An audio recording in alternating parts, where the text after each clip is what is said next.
Let's get started. Okay. Jai Hind, everyone. Welcome you all again to the session of Industry Speaks. And I'm privileged to introduce Mr. Vibhav Srivastav. Mr. Srivastav has done his master's in botany from Varanasi. And after that, he has worked on various research projects based on wildlife and ecology in several institutes and universities like Banaras Hindu University and the prestigious Wildlife Institute of India. And he's also worked on All India Tiger Monitoring Project. He's worked with Himachal Pradesh Forest Department as research officer, and later he joined Sisada Resort as a team leader of Naturalists, which was based in Bandipur Tiger Reserve, Karnataka. Then he worked with Chitwan Jungle Lodge in Kana Tiger Reserve as a head naturalist, and he was also nominated for Best Naturalist Award in the year 2010 and was one of the top finalists.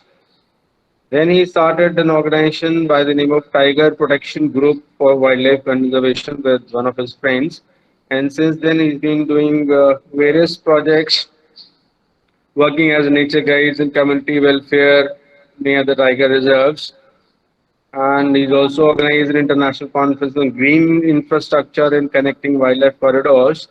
And for the last 6 years, he's been working with LPTI, that is La Passage to India Tours, as their in-house head naturalist. And of late, he has started working as a freelancer naturalist for various tour companies. So, Mr. Vibhav, I welcome you on behalf of all the participants, on behalf of Director IITTM and all the faculty and staff and students of IITTM Noida. So, the house is all yours. Mr. Vibhav, welcome again. Thank you. Uh, Thank you, Dr. Pawan. Thank you to everybody and all the participants. Very good afternoon and Jai Hind that now we are here to discuss about the biodiversity, about the wonderful natural world we have in India. And so I would like to start my presentation. I'm sure everybody is interested in nature. That's why everybody is here. And I would like to start my presentation with a small video which I recently found on YouTube. So first we will see that video and then I will start my presentation. Thank you.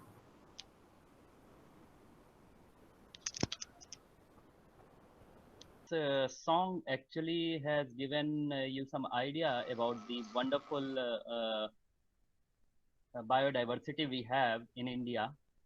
And uh,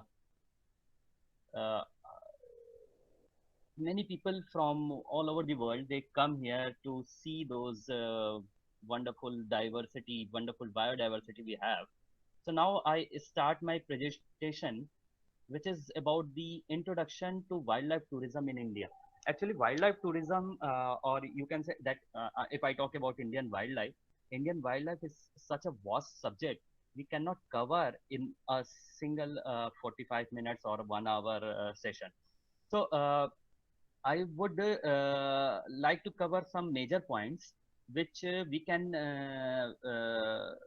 how so that we can understand actually what India offer to as a tourism destination, wildlife tourism destination.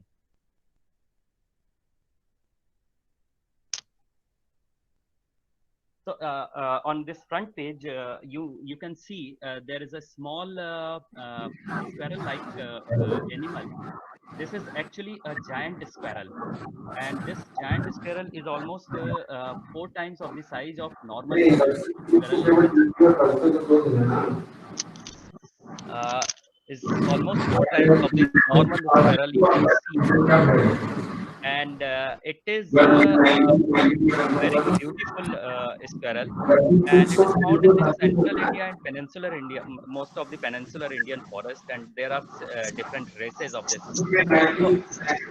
So mostly we actually when we start about talking about tourism, so we generally talk about tiger only, but here I wanted to just wanted to say that we don't not only have tigers, we have several other animals. So this is the way I wanted to show that what wonderful diversity we have, so we can actually show not only tigers but other animals.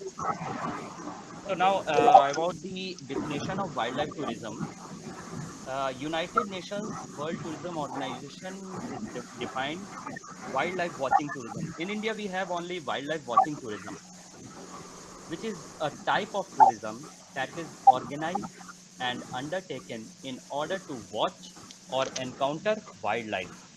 Wildlife watching tourism exclusively relates to non-consumptive forms of wildlife-based activities as observing and sometimes touching or feeding of animals.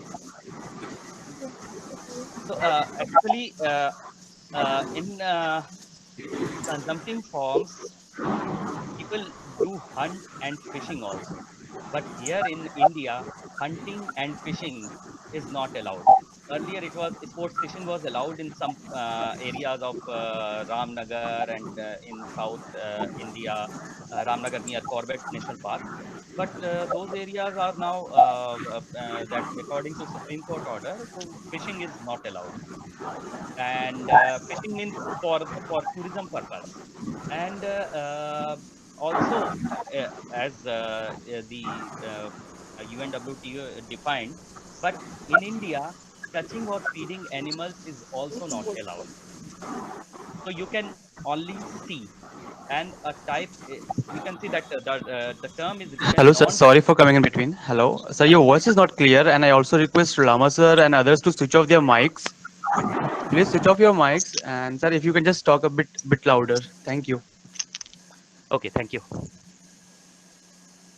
So, as it is written here, that uh, wildlife watching tourism exclusively relates to non-consumptive forms. This is very important point. Non-consumptive, that is the only use of wildlife in India from where you can generate revenue.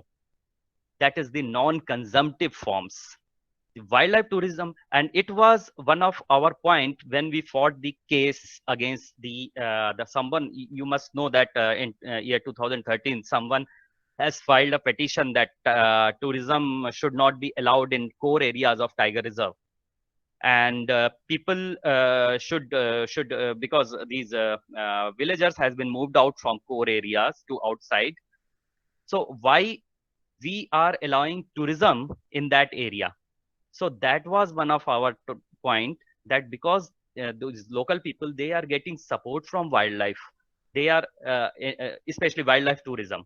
So people who come from to see wildlife, people from local area, they get employed in the lodges, they get employed with the forest department as a nature guide, and they have even people have started selling necessary things which is by these lodges. So this point is very important. This non-consumptive forms of wildlife-based activities.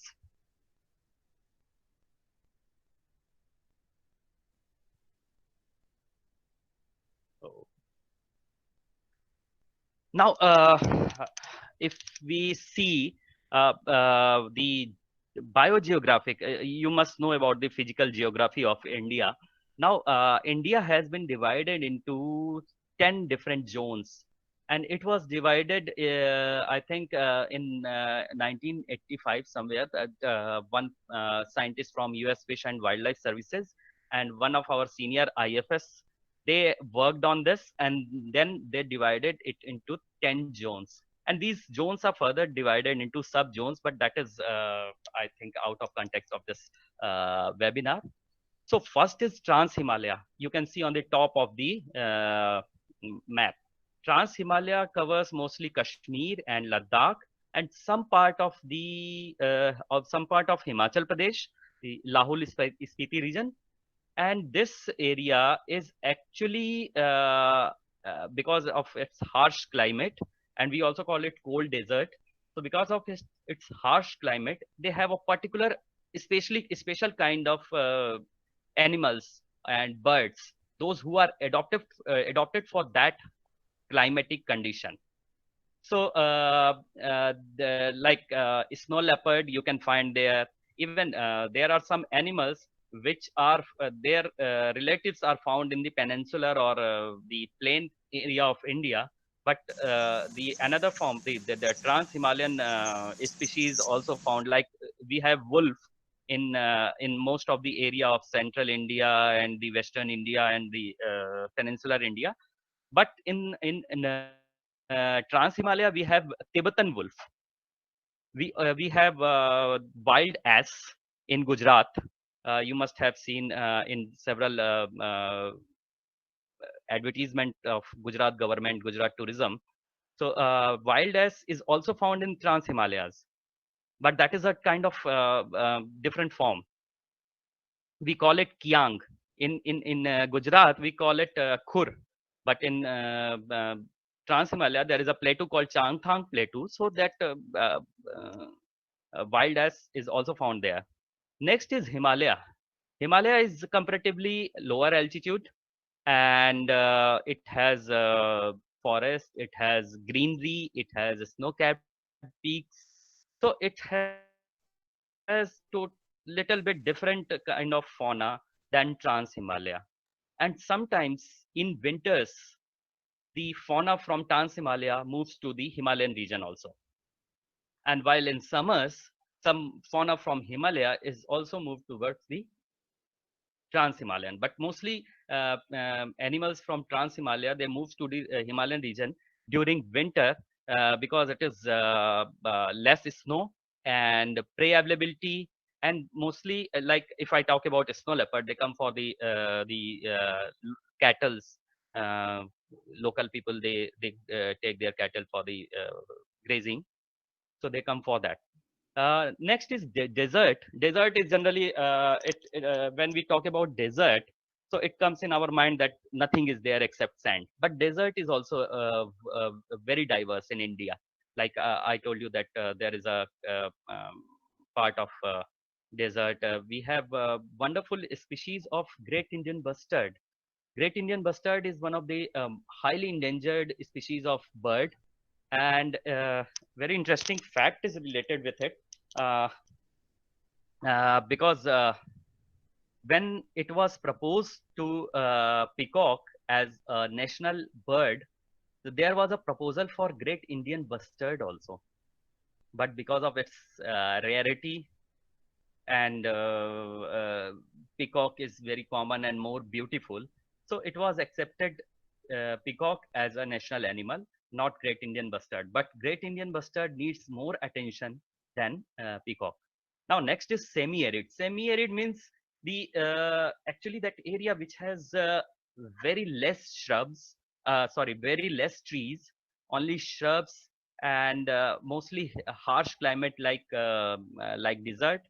And so they have their own adaptation of animals, some reptiles, some kind of snakes, and some kind of rat, mice, field mice.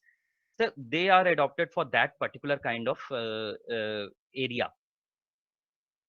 Now we come to Western Ghats. Western Ghats is one of the most wonderful part of India. Most wonderful, why I say, because Western Ghat does not match to any other part of the world. It is totally in India, and most of the diversity are endemic. Endemic means the animals or bird or flora, uh, vegetation, whatever, is only found in that area, in that restricted area. They don't have distribution in other places. So this area has very high endemism, and that is why it is recently declared as the UNESCO World Heritage Site. Now we talk about the Deccan Peninsula. Deccan Peninsula, you can see it's a peninsular form, and it has if I talk about the tiger, it is the main stronghold of tiger, Deccan Peninsula, because tigers mostly survive in the dry forest, and most of the Deccan Peninsula has dry or moist, dry deciduous or moist deciduous forest. Deciduous forest is a kind of forest where they shed their leaves once in a year, and it actually permits sunlight to go through these trees so that ground vegetation can grow. And if ground vegetation can grow, then the prey species like deers and other prey species, they have enough to feed on. So if there are more deers there, then there are more tigers. So that is why dry deciduous forest is favorite of for tiger. Now we talk about Gangetic Plain. Most of the area of Gangetic Plain has been cut down. There was a forest, beautiful forest in that area, but most of the area except the Tarai. Tarai is the portion you can see here. Uh, Here you can see this is called Tarai. So it's near Nepal border up to here West Bengal. So this is part of the Nepal border and India border. It is called Tarai Arc landscape. So actually that when rainfall is occur on the hills of Himalayas and then lower foothills, then all the water comes through the pebbles. So it disappear into the ground. Then it reappears into the Tarai area. So Tarai area is mostly wet. It is moist throughout the year. Lots of mosquitoes, but a very good place for tigers and some other endemic species. And it is one of the best place to see rhinos also. But unfortunately, most of the area has lost their rhinos. Only in Dudhwa, few years back in early 80s, some rhinos has been reintroduced from Assam and later from Nepal. So there are few rhinos, but they are still in enclosure. If people wanted to see them, they can go on elephant back and then they can see in Dudhwa Tiger Reserve. Next is coast. So coast, you should not get confused with the Western Ghats and coast. You can see this blue here on the eastern coast and western coast. So these coasts are actually it's a ground of very good biodiversity, especially reptiles. Like if you have heard about the olive ridley sea turtles, they come here on these beaches, and then they do they lay eggs, and then they go back. So it's a kind of mass gathering of olive ridley sea turtles. So that is called in terms it's called baripada. And people from different countries, they come and observe to watch these animals to come and lay eggs. After that, when the eggs that egg hatch, then new hatchlings come out from the egg, and they all migrate towards the sea. And there are one of the part of this coastal system is also is mangrove forest. So Sundarbans, if you know about Sundarbans, Sundarbans is one of the stronghold of tiger, and it is believed that all the tigers are man eaters, which is not true. And generally, what people have to go inside the Sundarbans to collect honey from the forest. And when they go for to collect honey, because of the mangrove, the forest is very low, so they have to bend down, and then they go inside the bushes or the sundari tree, which is called. That is why the name is Sundarban. So there is a tree of mangrove called Sundari. So they go inside, and when you bend, so sometimes tiger mistaken you as a prey. So most of the cases happen like this, but sometimes there are reports that tiger used to kill animal in boats. They can cross river channels like 5 kilometers. So these are also very important part for the conservation of wildlife. Then we talk about the Northeast. Northeast is also one of the richest biodiverse area in India. It has wonderful diversity of primates, monkeys. It has wonderful diversity of the birds. Assam has the highest number of birds in India, and there are many endemic species in this region. And you can say that still recently, last few years back, we have found monkey species in Arunachal Pradesh, and 10-14 years back there was a bird species found in Arunachal Pradesh. So that there is area to explore. uh, then we talk about islands. So islands, we have Andaman and Nicobar Island on the Bay of Bengal, and in Lakshadweep in Arabian Sea. So these Andaman and Nicobar Island, especially Nicobar group of island, they are very rich in biodiversity, and they have their own endemic fauna like Narcondam hornbill, Nicobar megapod, and crab-eating macaque. So now talk about the national parks, because national park, mostly people come for tourism, wildlife tourism. They come to the national parks or protected areas. So we have 103 national parks in India, and 543 wildlife sanctuaries. And some of the wildlife sanctuaries, some of the national parks, and some of the forested areas are declared as a tiger reserve. So we have 50 tiger reserve to conserve and preserve our pride, our national animal. And very few people know that we have elephant reserve also. And there are 16 elephant reserve in Assam, in Uttar Pradesh, in South India, Karnataka, Kerala.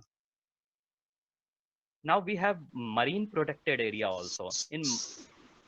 In marine protected area, we conserve the marine animals and birds also. So mostly you must have seen in that video, there are coral reefs, there are dolphins, there are whale, there are marine birds also. Now we have a very new term that is called conservation reserve and community reserve.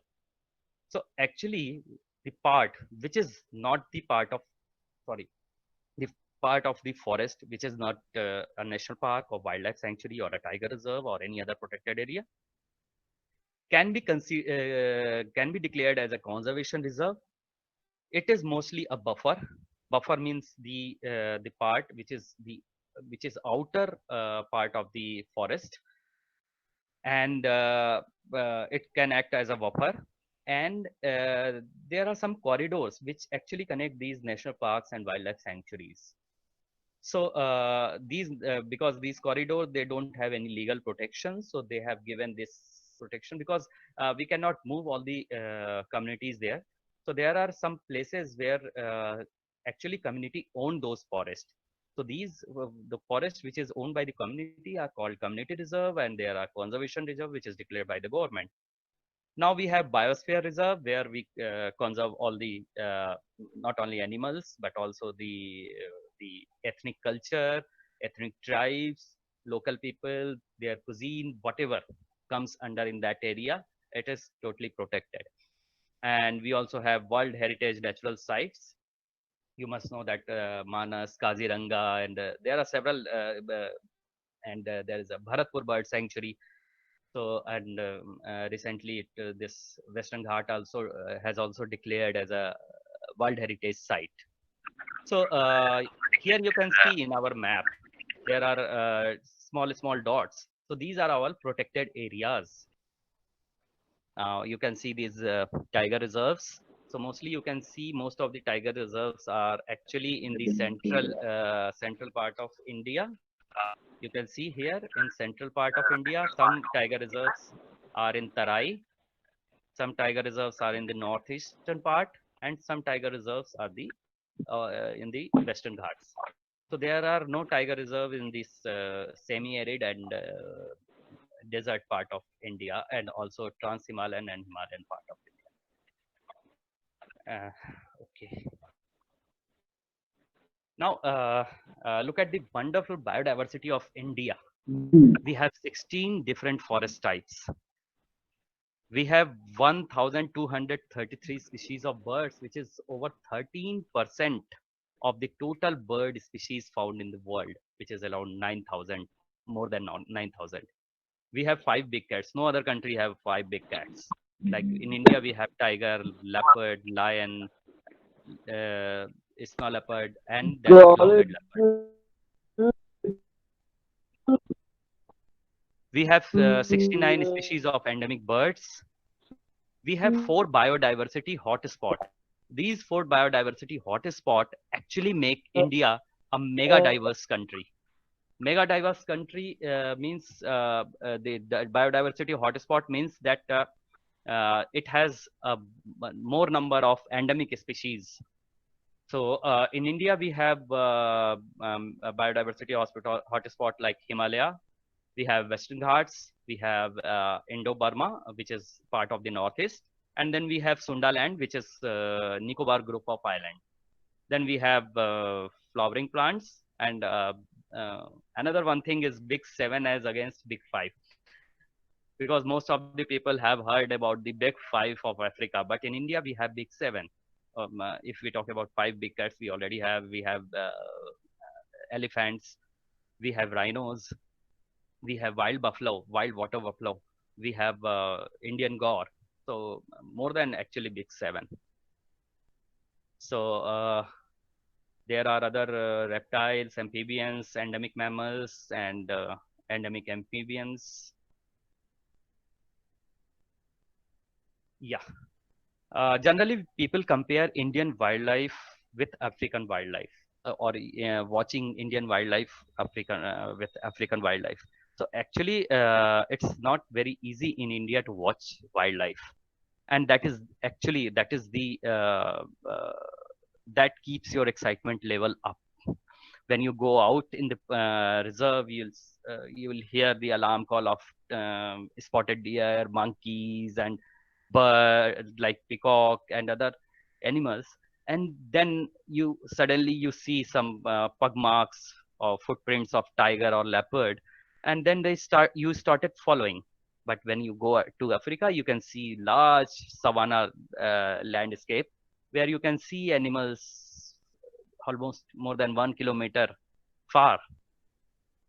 So and also in India there is a season, like all the parks of India are closed for monsoon season. So you cannot go in for wildlife tourism in monsoon season. We have tourism zone. We have different tourism zone. You cannot get down from jeep when you go in search of tigers. You cannot go off road if you are doing a jeep safari.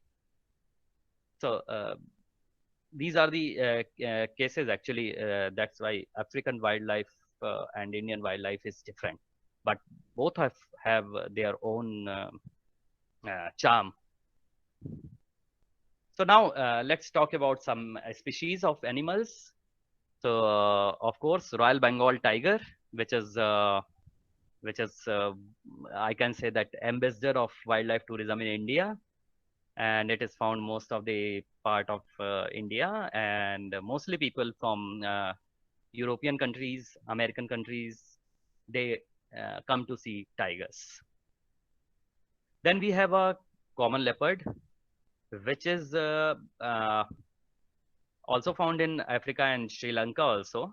But of course, if people if they come and then they don't see tiger, if they see a leopard, so they don't get disappointed. So common leopard, I can say that at sometimes you'll see it very beautiful, even it feels that you sometimes feel that it is beautiful than tiger. But of course, these two cats, one very interesting thing with these two cats, because they have contrast in their body color, so they are very good for photographing. So whenever you just try to focus on them, you'll get very easily focus. Another species, Asiatic lion, very few people, even I met many tourists from European countries and American countries that they don't even know that we have lion in India. So Asiatic lion, they were very few at the beginning of this century, and then the Maharaja Nawab of Junagadh has started protecting them, and now we have more than 600, 700 number of lion in that area. Another species for which India is one of the best place to see after tiger is snow leopard.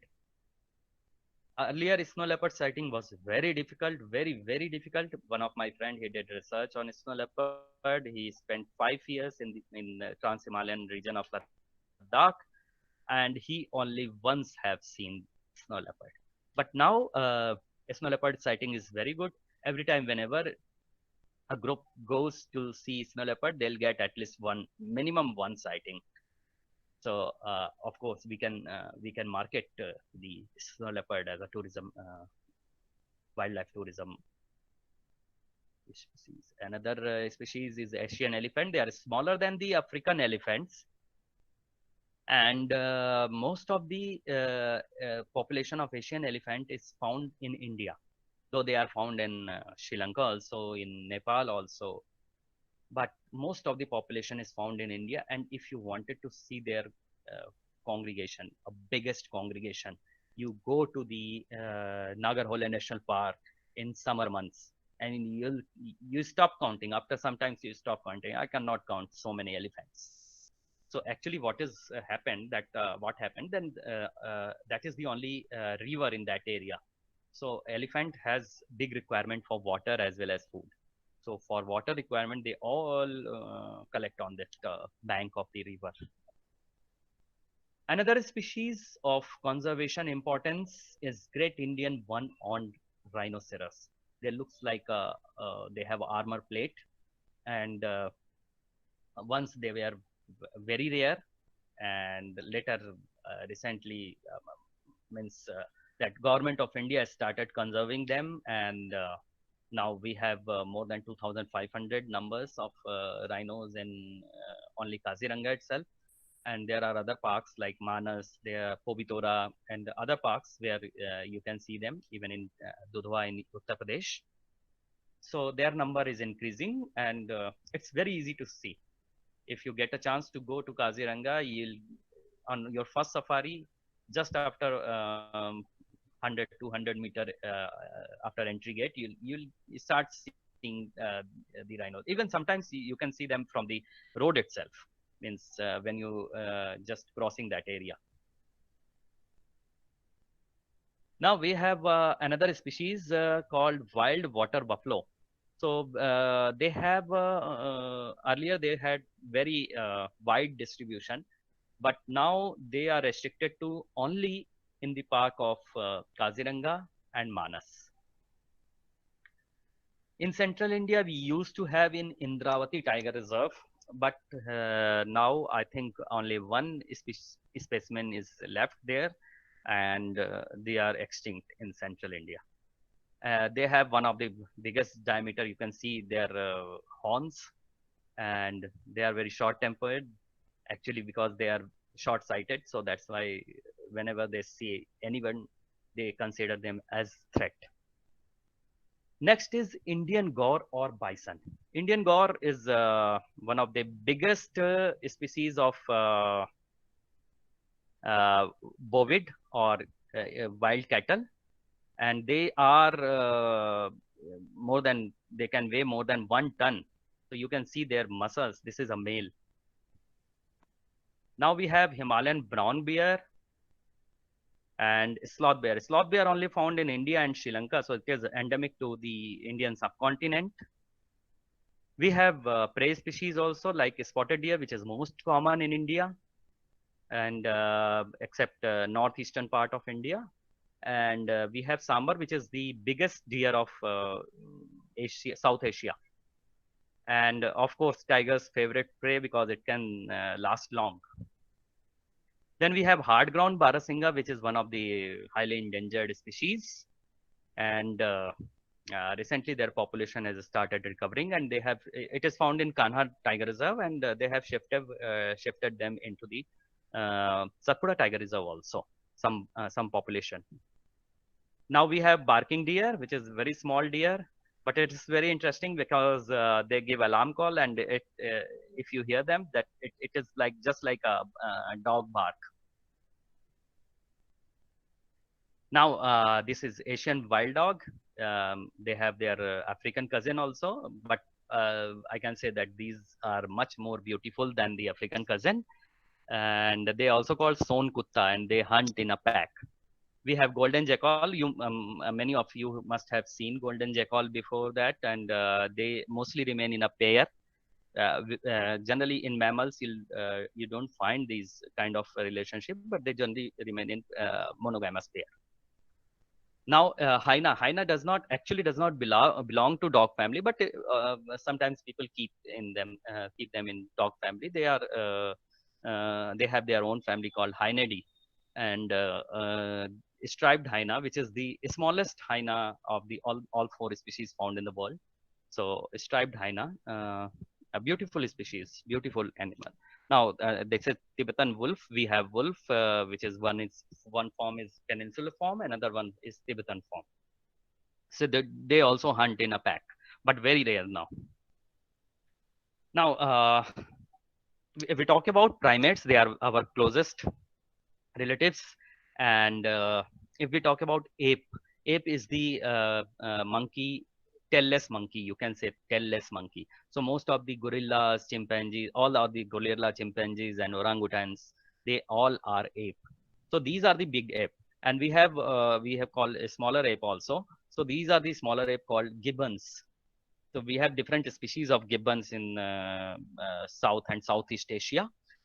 In India, you'll find Western Hulok gibbon and Eastern Hulok gibbon. This picture has been taken in Kaziranga Tiger Reserve. You can see them easily in Kaziranga Tiger Reserve and in Gibbon Wildlife Sanctuary. There is one more species of langur, very beautiful langur species found in northeast part. It's called capped langur, and you can see their color is totally different from the langur we have, and their tail is also more bushy than our langur. And then we have two endemic species of primates which is found in Western Ghats. These are called, the one is lion-tailed macaque, though they also have a main kind of structure looks like lion, but their tail is more resembled to lion. And then we have Nilgiri langur. Nilgiri is the part of hills in Western Ghats, which is in Karnataka and Kerala. So that's why they called as Nilgiri langur. Now you can see this. This is the most common species of langur. There's a southwestern langur and there's a northern plains langur. You can differentiate. Earlier, it used to be one species with several subspecies. Now it is divided into 7 species. So you can differentiate between northern forms and the southern forms. You can see the tail structure of northern form is towards inside, and here you can see in the southern part it goes outside. So there are other features also, but this is very recognizable features, so that's why I pointed out. Now, if we talk about birds, we have great hornbill, which is one of the most beautiful bird. If you see them flying, if you hear them, it's like amazing. It's like seeing a tiger or elephant in the wild. Then we have bar-headed geese, which is the highest flying bird. They can fly more than one of the highest flying bird actually, and they can fly above the Everest. Now we have Sarus crane. Sarus crane is the largest flying bird, and they are found in the Gangetic Plain area, and it is a state bird of Uttar Pradesh also. And they are very ferocious when they have chicks or egg. so they can scare the tiger away also. Vultures once used to be very common in India, but now very rare, and very few number of vultures, but they are recovering. Now we have an Indian skimmer. It's a very beautiful bird. Skimmers have a particular kind of beak which is longer. The lower mandible is longer than the upper one. So and then they do a fishing. Kind of you can see that they touch the water and collect the it looks like that they are collecting the water in their lower mandible, but actually they are fishing. And they are also very endangered. Their breeding population only exists in a few parks like Chambal National Park. Then we have monitor lizard in reptiles, and we have gharial, which is highly endangered and endemic to the Indian subcontinent or South Asia. Now we talk about the wildlife tourism as conservation tool, because generally in India, mostly most of the conservation organization, forest department, they consider tourism as like that they create nuisance. But of course, but there are some organizations like Wild Otters in Goa, Singinama Conservation Foundation in Kanha National Park, Bhur Singh, which is it's a school. It's a school started in Kanha National Park from the support of tourism. Singinama is one of the lodge in Kanha, and they started conservation foundation, and they are doing very good work in some of the villages with local community.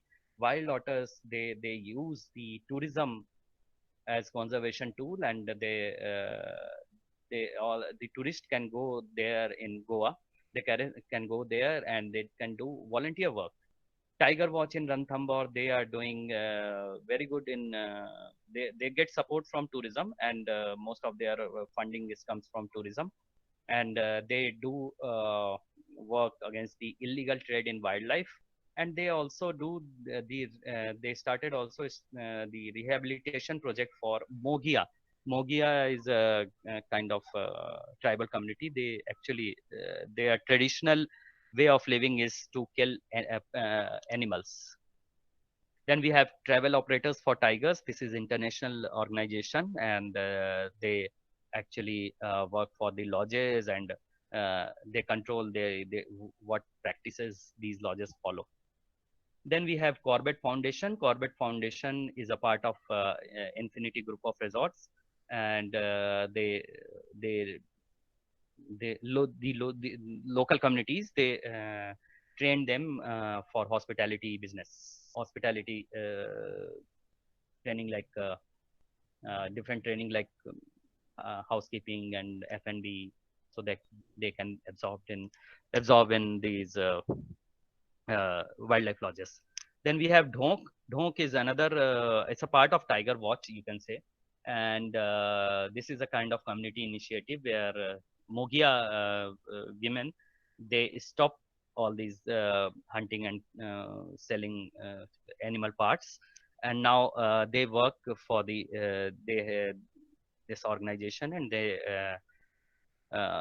have their own art and craft material to sell to the tourist, and it is actually get very good support from the tourist. And now we talk about the conservation success stories. There are many conservation success stories in India, like first Asiatic Lion Conservation Project. As I told you that there was very few lions left. Now their population is like, they have even moved out from Gir National Park.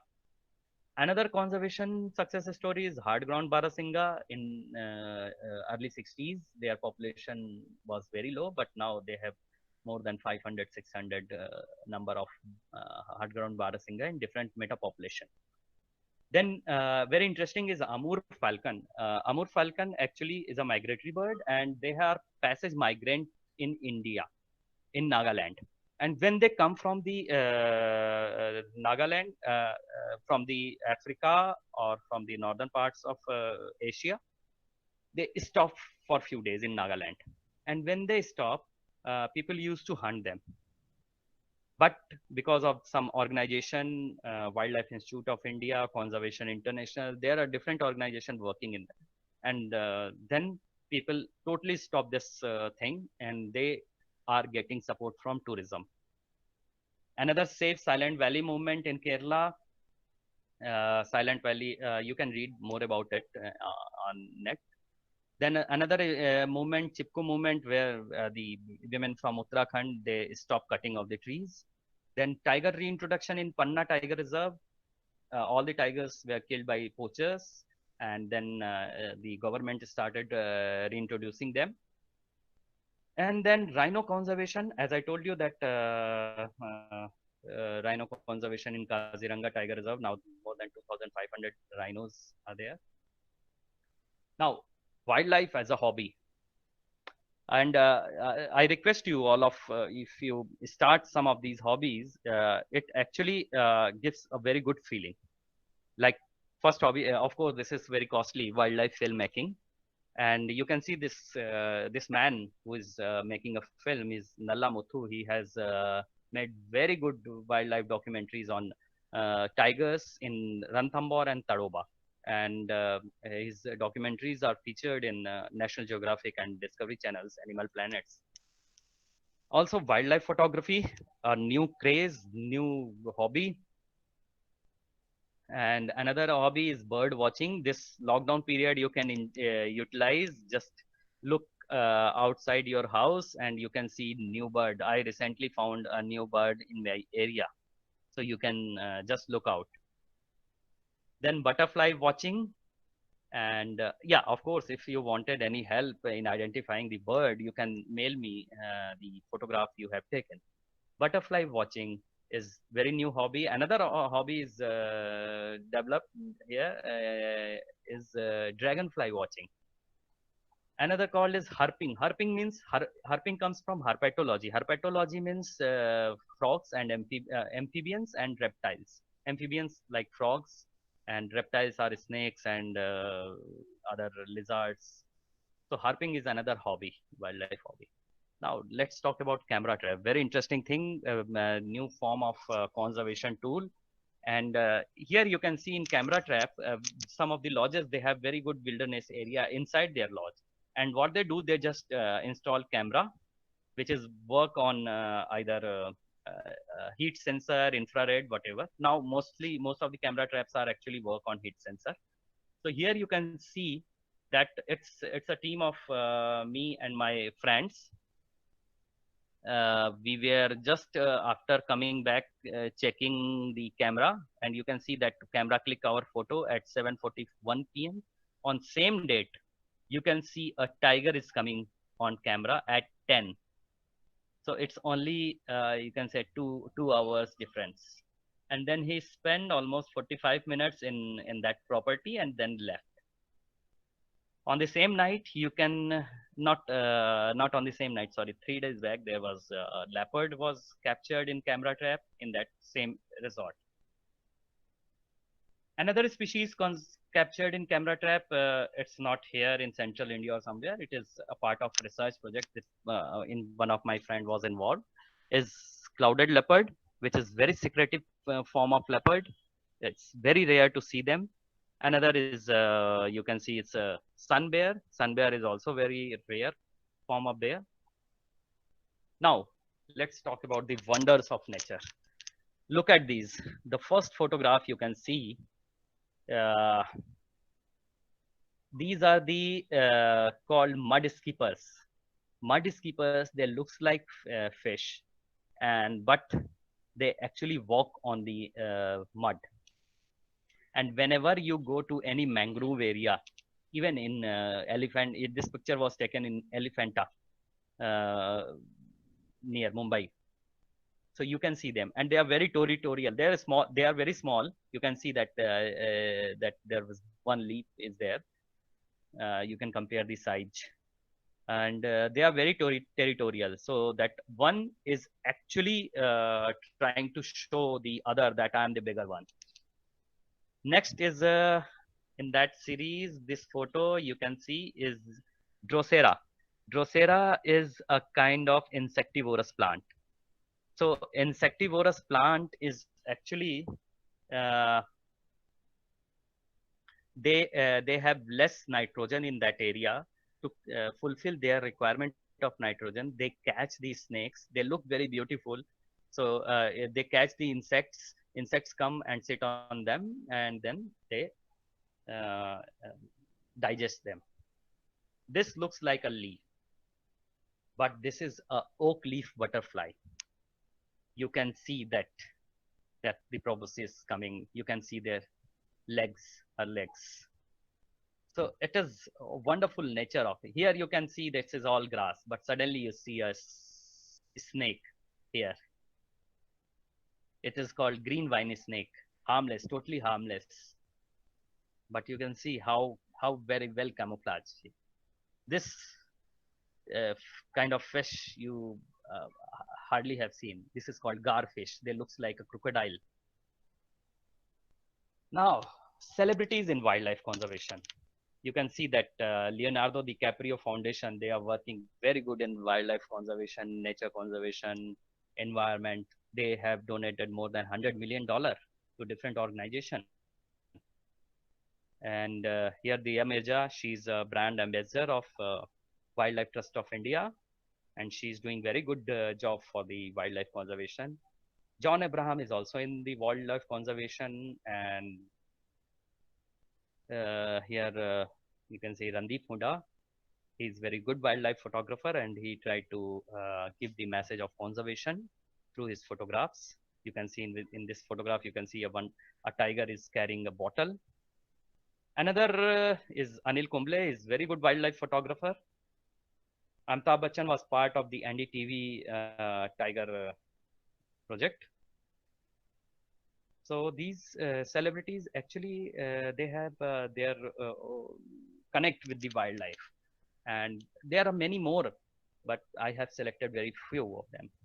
Now, interesting encounters. Look at this fight between elephants. This was happened in Corbett, I think, more than 15 years back. It was a fight between two elephants. One was having only one tusk, and it's very interesting because we all stand under the fencing, electric fencing, and these elephants know that they cannot cross the electric fencing, so they never come to us. They just doing whatever they wanted to do. They just were fighting. Another is here you can see that how gentleman is a tiger. You can see two people. These are forest guard in Kanha. Tiger, after spotting them, that these are the man. Let's move out. So tiger moved into the bushes. Here you can see that this is a black leopard, which is very rare. This one is very rare because it was found in Tadoba, and I think more than 2 years back there was first sighting reported from Tadoba of black leopard. So this was my first sighting of black leopard in Tadoba. Now I wanted to show you very interesting video about tiger who followed our jeep, and initially we don't know that tiger was behind us, but suddenly I saw one person from the jeep in front of us. He actually moved his camera towards me, and I thought why he's taking my picture, but actually he was taking picture of tiger. Then I turned back and I saw tiger. Look at that.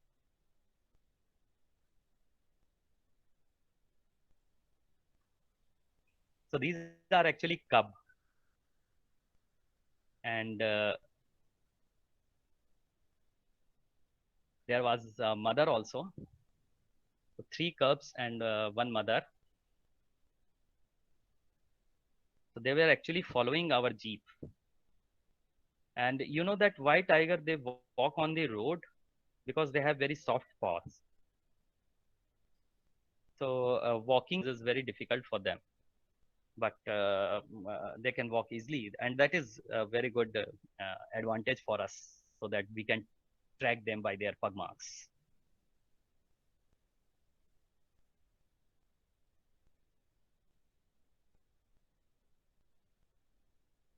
So actually, these cubs are getting trained by their mother, and she's also showing that these tourists are harmless, so you can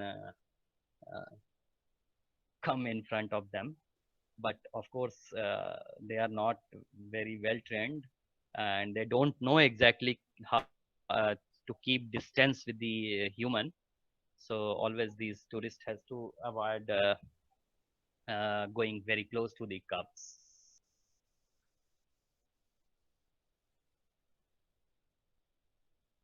So look, actually our jeep was stopped because the jeep in front of us was stopped, and it was a bit scary situation. Look at this. So this was the incident in Tadoba. Now, if we talk about activities in wildlife, you can see this is how wildlife safari happens in 4x4 open jeep. Now, you can see the people go for trekking in wildlife reserves, especially not in the tiger reserves, but in high altitude parks like Valley of Flowers and other parks. Even for snow leopard trekking, you have to trek for long. You can do cycling, you can do boat safari for animal watching. Nature walk is also advisable at some places. Elephant safari. Some places you are allowed to do camping. Coracle rides in some parks in South India, they offer coracle rides. You can do bird watching. Tribal people living near the tiger reserves or other wildlife areas, they have their own culture, their own style of celebration. So you can see them, you can involve with them, you learn from them, you can visit how they live in close proximity to the wildlife. You can visit tribal market where they sell all the things which is mostly organic and native. Then we have a plantation. You can do volunteer activities in different parks. You can do plantation. You can do camera trap with the local lodge. You can do. There is a bear rescue center in Agra. If you get time, you just go there, do volunteer work. It's very interesting, very nice place where they have rescued the dancing bears from all over all over India. All over India, Nepal, and Sri Lanka also. There is Elephant Rescue Center is also there from the same organization, from where they rescued all the most of the elephants from circus and street beggars, and these elephants are actually, this is the only facility in the whole world where elephants are not chained. Then you can learn the wildlife techniques, how we can identify pug marks, how we can identify male and female tigers. Then we can do some, this is a school in Kanha where people are doing some painting, giving some message for environment to the kids.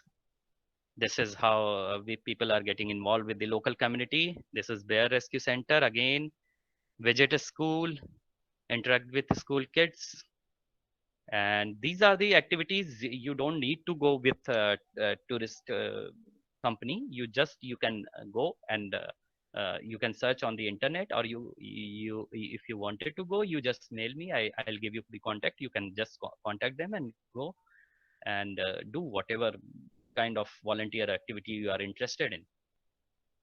Even some of the organization, they also give like 1 month or 15 days volunteer activities where you can go for bird count, you can go for other wildlife counting, you can learn many things. So till then, this is the end of my presentation. Till then, stay home, stay safe. Social gathering is not allowed, so no. Like this, stay in lockdown, yes. Like this, stay home. Thank you.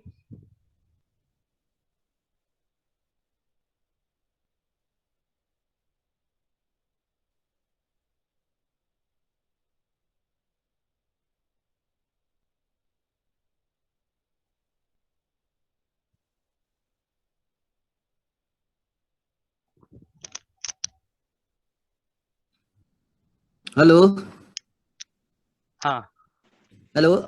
Okay, Hello. now we are open for the question answer round. So if you have any question, you can ask. Audience.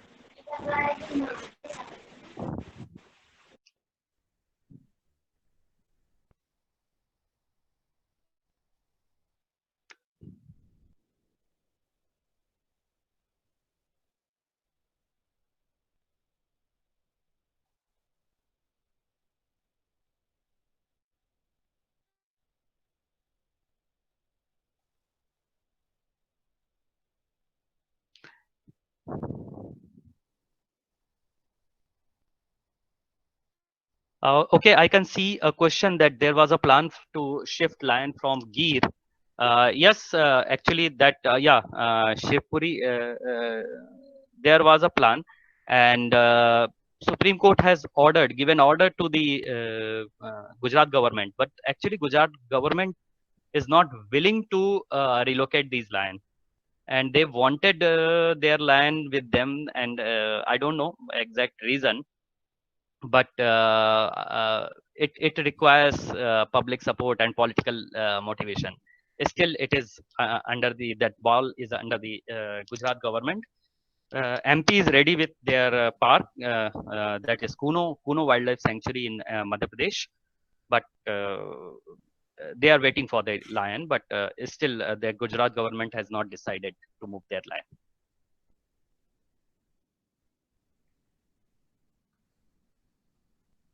Any more question?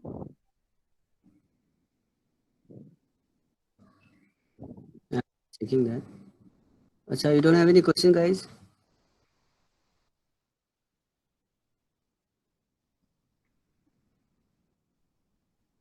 Okay, I guess Vaibhavji, there is no any question. Uh, uh, Yeah, one question is there about Kaziranga. yeah. What is that? Uh, Tourism in Kaziranga. Tourism Assam is only run for 6 months. For the other 6 months, it is completely shut. Yeah, actually, Kaziranga is heavy rainfall area. So during rainfall, it is not advisable to go inside because it is mostly a plain area, and the soil is very sticky, and it is very muddy. You cannot, no one can drive inside that area. So that's why it is only run for 6 months or 7 months, depend upon the climate condition. And rest of the 6 months, people can go other areas where like there is a beautiful orchid plant or park. uh, Olive lettuce turtles are seen in some parts. Yes, of course, in Odisha you can see them. They come. Is there any plan of government to carve out some policy for olive ridley turtles? There is a policy already in place, but I don't know if they are planning, because it is endangered species. It is protected by it is schedule 1 species, so it is protected by Indian wildlife law. And the state government also have, they protect them by different means. So I don't know exactly, is there any policy from the government? If they are coming with any new policy, I don't know exactly.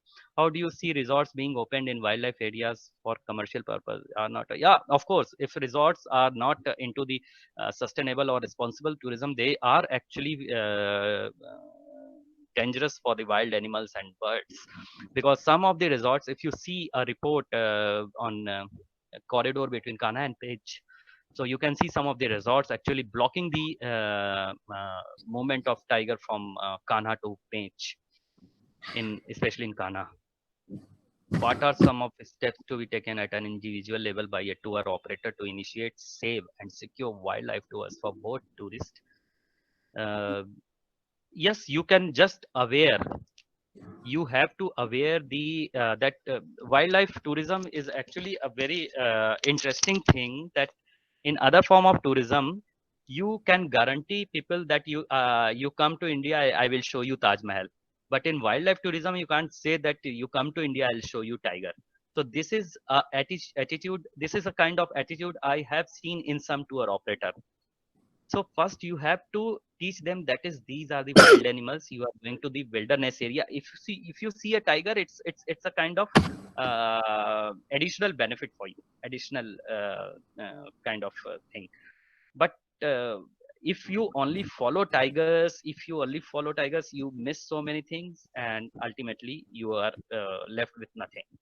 So you just, before coming them, you just teach them, you just educate them, give them awareness, and try to give the resorts or lodges which you believe that they are responsible, they are into the sustainable tourism, so they actually does not harm the wildlife. So that is the way we can actually support the wildlife.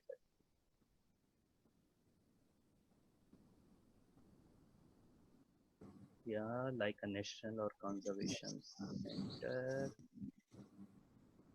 In Andhra Pradesh, Mada forest is there, it is going cut and they are planning to build houses for poor people. Then chance to stop it.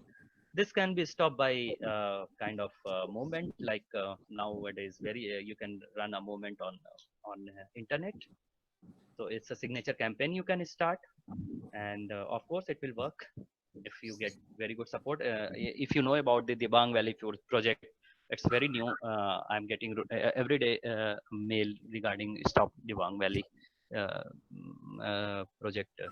That hydroelectric project is there.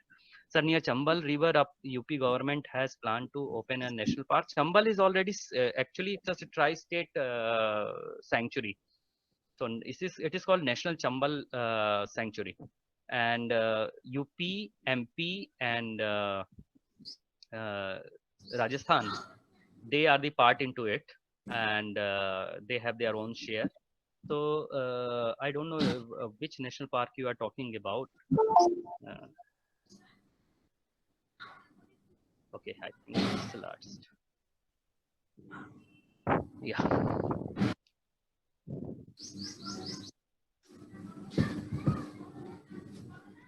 Okay, done. 2009 locals were dislocated from Simlipal Biosphere Reserve. What's your take on it? As people were there before it was made Biosphere Reserve. I have to read on it because if it is if they were living in the core part of the tiger reserve, because Simlipal is not only biosphere reserve, it is a tiger reserve also. So if they were living in the core part of the tiger reserve, so it is to the from the it is written in the document and from the NTCA that no one is no, you can say, village is allowed to stay inside the tiger reserve, and they are very good. They are getting very good amount. If they have moved from tiger reserve, they get 10 lakh per person. Per person means per family. Per family means anybody more than 18 years of age, they'll get 10 lakh. So they have very handsome money to move and shift somewhere and settle somewhere. Thank you. Okay, I think now the questions are over. Yeah.